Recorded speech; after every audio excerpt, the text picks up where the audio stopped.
கடாயில 1 ஸ்பூன் எண்ணெய் விட்டுக்கலாம். ஒரு 150 கிராம் பன்னீர் ஆட் பண்ணிக்கலாம்.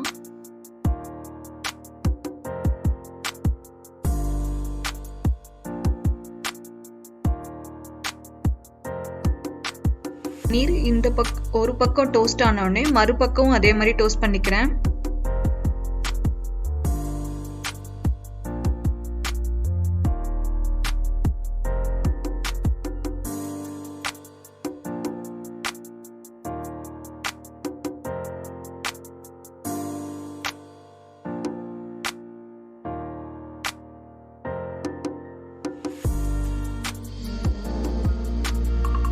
நல்லா டோஸ்ட் ஆயிடுச்சு. இப்போ அதை பிளேட்டுக்கு மாத்திக்கலாம்.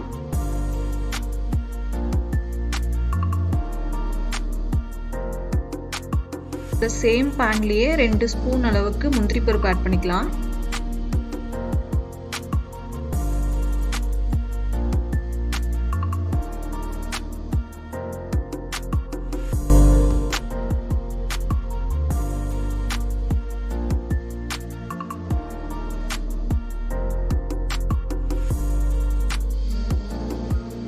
பருப்பு பொன்னிறத்துக்கு ஆன பிறகு நம்ம அதையும் பிளேட்டுக்கு மாத்திக்கலாம். கடாயில இப்போ 1 ஸ்பூன் பட்டர் ஆட் பண்ணிக்கலாம்.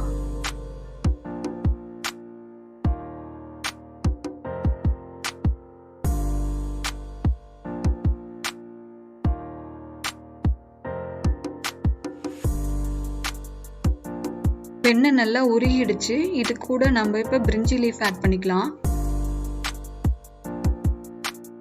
இப்போ நான் 2 ஏலக்காயும் 4 கிராம்பும் ஆட் பண்ணிக்கிறேன்.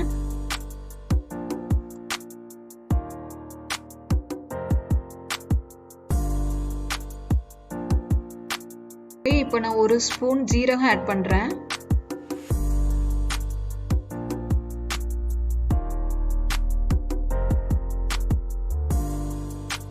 இப்போ நறுக்கி வச்சிருக்கிற ஒரு பெரிய வெங்காயம் ஆட் பண்ணிக்கிறேன்.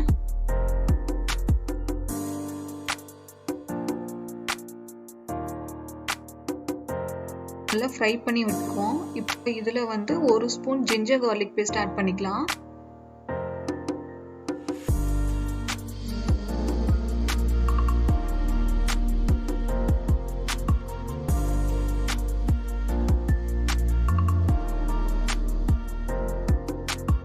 இப்போ மஞ்சத்தூள் 1/4 ஸ்பூன், தூள் 1 ஸ்பூனும், மல்லித்தூள் 1 ஸ்பூனும் ஆட் பண்ணிக்கலாம்.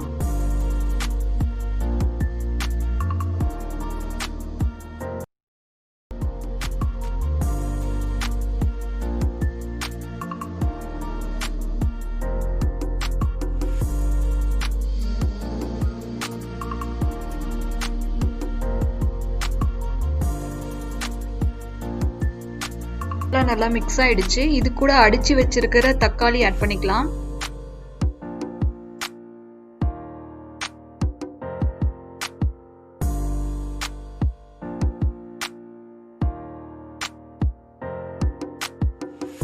நல்லா பச்சை வாசம் போற வரைக்கும் நல்லா ஃப்ரை பண்ணிக்கலாம். அதுக்கப்புறம் கூட சீரகத்தூள் ஒரு 1/2 ஸ்பூனும் கரம் மசாலா ஒரு 1/2 ஸ்பூனும் ஆட் பண்ணிக்கிறேன்.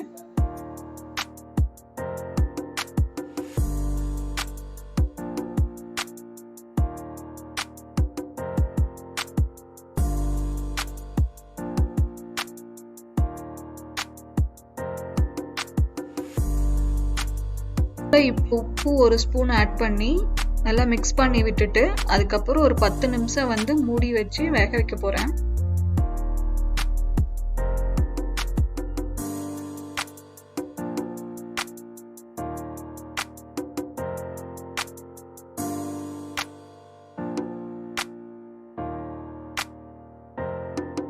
நல்லா க்ளோஸ் பண்ணி வச்சாச்சு.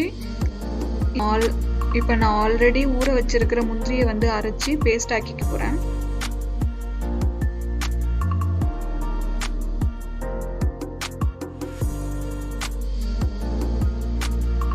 நல்லா குக் ஆயிடுச்சு. இப்போ இதை நல்லா மிக்ஸ் பண்ணி விட்டுட்டு இது கூட cashew nut paste 2 spoon add பண்ணிக்க போறேன்.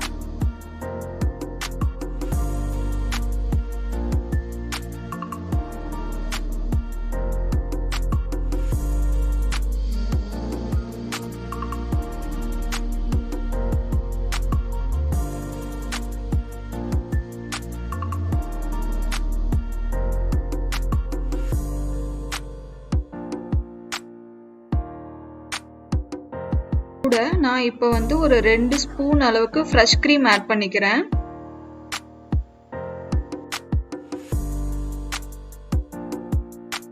இது கூட எனக்கு தேவையான அளவு தண்ணி விட்டுட்டு அதை நல்லா மிக்ஸ் பண்ணி ஒரு 3 நிமிஷம் வந்து குக் பண்ண போறேன்.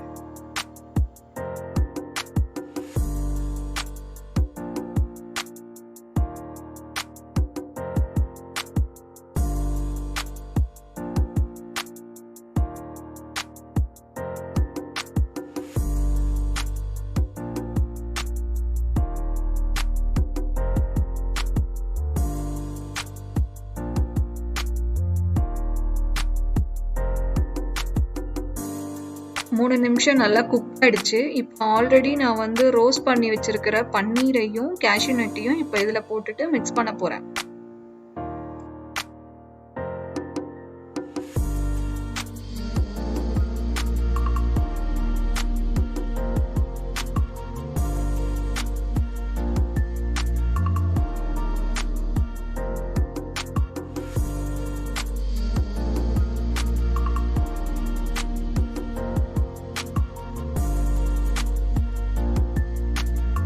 நல்லா மிக்ஸ் பண்ணி விட்டுட்டு மறுபடியும் வந்து ஒரு 3 நிமிஷம் வந்து கவர் பண்ணி வச்சு குக் பண்ண விடுவோம்.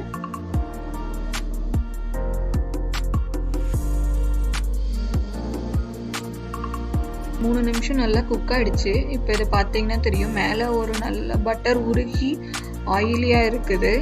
இந்த மாதிரி ஒரு ஸ்டேஜில் நம்ம ட்ரைடு ஃபெனக்ரண்ட் லீவ்ஸ் போட்டுட்டு மேலே கொஞ்சம் கொத்தமல்லி தலையும் போட்டு தூவி இறக்கிட வேண்டியதான்.